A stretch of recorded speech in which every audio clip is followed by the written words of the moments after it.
Undercover Carson, secret agent.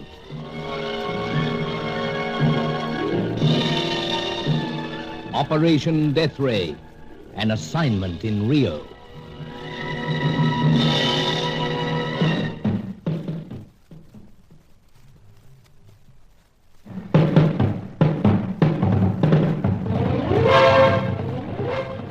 It was strange how important dancing had become in all the darkness of the Deathray search.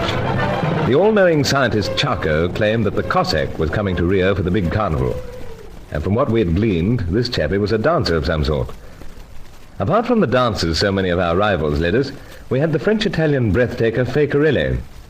Anyone who could watch that lovely body at work could not fail to be bewitched. I say this, I suppose, because I want to cover up for the blunder I made in her apartment.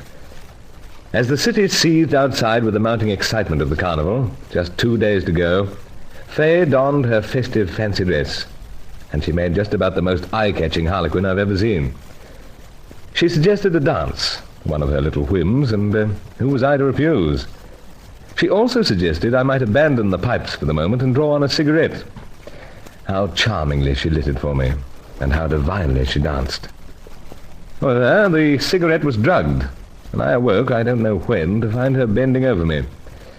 More surprises were to follow. Oh, Monsieur Bruce. Poor Monsieur Bruce. I stroke the head.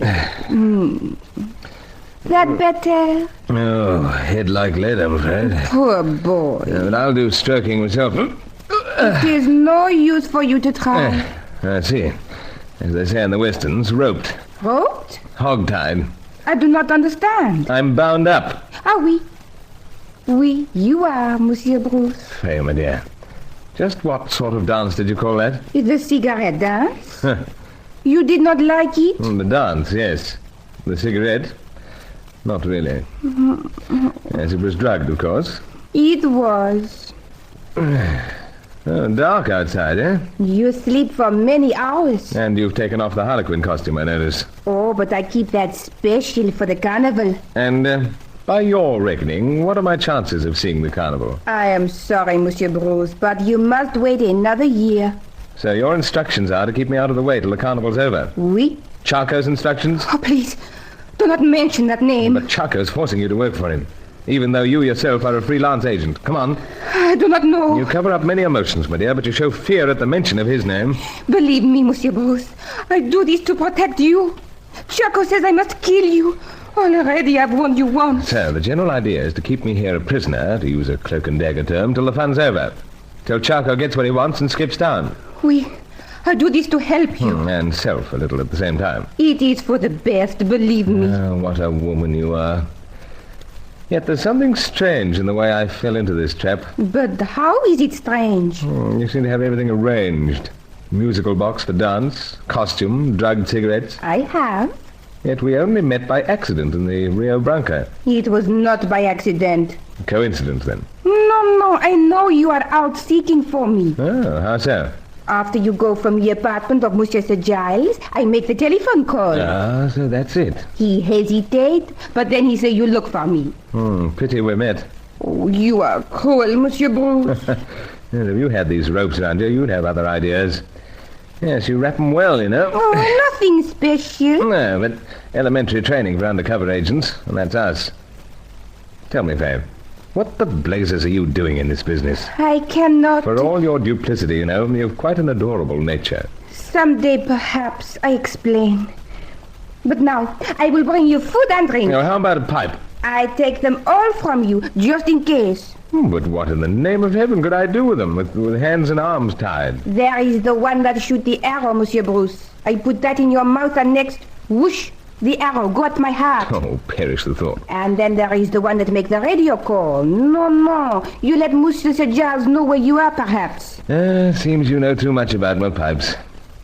Right then, there's the one that becomes a very effective pistol. And that I also keep away from you. But apart from that, I do carry a pipe or two to smoke. And I'm dying for a smoke. Of the others, then, which one you like? Well, Big Briar. Then I not give you that. Why not? Because when you ask for it, I know there's something he can do. I give you perhaps the plain one? Dashed poor smoker, though. That all you get. You've got me in a spot, all right, Faye, but... Oh, well, better than nothing, I suppose. I fill it with tobacco.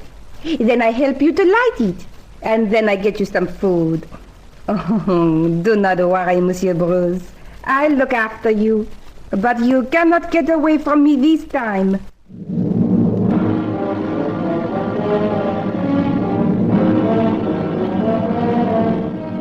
Of course, creatures like Fakerelli just shouldn't be allowed in the espionage business.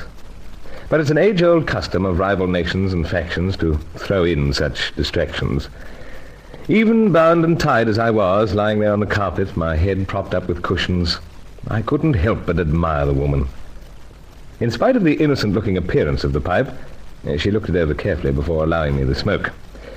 She left me puffing away awkwardly, and I could hear the clatter of pans and dishes out in the tiny kitchen. Howsoever, that happened to be the very pipe I wanted. When duly heated, the bowl and stem drew apart. The exposed 1.5 inches was razor sharp. I got it to work on the ropes. My hands were free, and I'd reached the other pipes on the sideboard, grabbed my pistol pipe when... Monsieur Bruce! Stay where you are, Faye. Do not shoot! Do not shoot! I will, Faye, unless you get down on hands and knees and untie my feet. Oh. Do you hear me? How you do this, Monsieur Bruce? Pipe, you see? Smoldering on the carpet. Oh, you trick me. About time I started to catch up. You should not do this. What I'm doing is to protect millions of innocent people from the ravages and horror of a Deathray, should it fall into the wrong hands. Now, you know how lethal this pipe can be. Oh, oui. Then do as I say. Untie my feet. Oh, very well, Monsieur Bruce. But I make you such nice food. French. And you do this to me. I get the orders to kill you. But instead, I only try to protect you. Yeah, that's got it. I'll kick the rest of the ropes aside. Now, up to Daisy. And no crocodile tears. But I am most upset, most. Yeah, the same goes for me. Now, Faye, I'll gather up pipes and then we'll be off. I'll not go anywhere. You're going where we can question you. And this time I mean question. Oh, you hurt me. That'll be nothing to what you'll get from our Angelo if you don't speak up. It is not like you, Monsieur Bruce. Now, there come times, my dear, when a man must hurt even the thing he loves. Now, come on. But where we go? You'll find out soon enough. But remember this, Faye. Make any attempt to escape or attract attention, and I'll be obliged to call upon this pipe. I'd hate to do it, but I'd have to. Now, come on.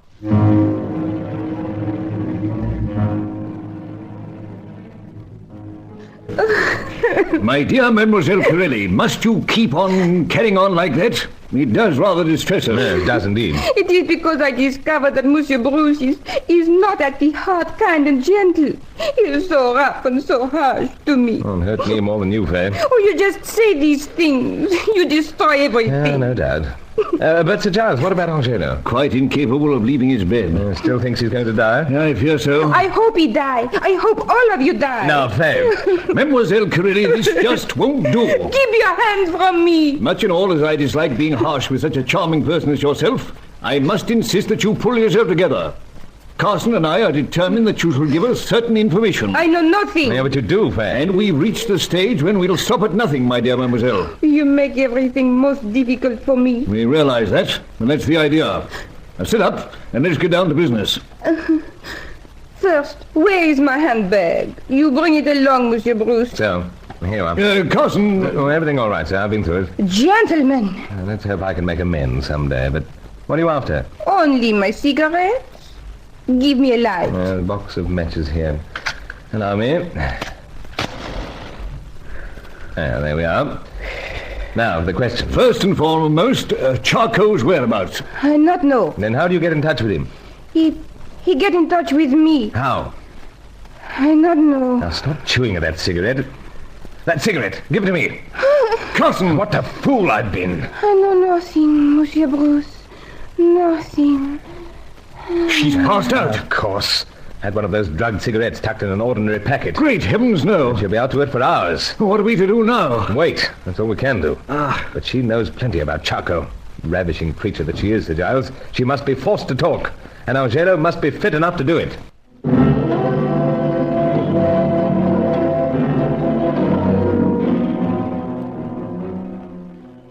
Madonna was the word both Sir Giles and I agreed best described Faye's face as she lay there. In our anxiety to find out about Charcot, we were bypassing the true background of this French-Italian beauty.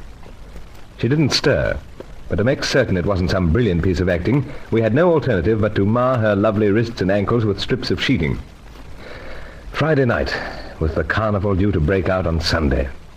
From the balcony of the Davenport apartment, the sweep of the Copacabana beach and its boulevard made an arresting sight. They're parading the boulevards in their hundreds, Carson. More floats coming into the city, too, sir. Some of the locals already in fancy costumes. And Jove, Carson, what costumes they wear. You know, there's a large proportion that remain the same from year to year, but each year there's some special type featured. Even Highlanders on one occasion. Oh, that's Angelo. Trying out again. We better have another look at him. Yes, right, sir. I can't make out why he's in this condition. It wasn't a heavy blow, yet he seems to have thrown in the towel. Excellency, I'm close to the end. Oh, this is a lot of nonsense, as I keep telling you. No, Excellency, because I request the good spirits to tell me something to help you in return for my life. In a day or two, you will be as sound as a bell. But they tell me. What's this? The spirits, Excellency, they already tell me. He's wandering, Sir Giles. Hold it, Carson. Now, old fella. This one you call the Cossack. He is also the one who does the dance. That's so, and it's practically all we know about He him. comes to the carnival to dance in the costume of a Cossack. In the costume of the Cossack. Of course, that's it. Every year there's a troupe of Cossack dancers. This last scientist, this last hope of ours, is one of them. Indeed, Excellency, the spirits tell me this in exchange for my life. Angelo! Angelo! Great heavens, Carson, I think he's going.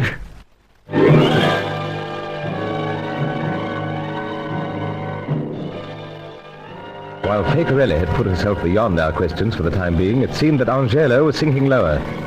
He had solved a vital matter for us, yet it was hard to imagine getting along without his faithful help in Operation Deathray.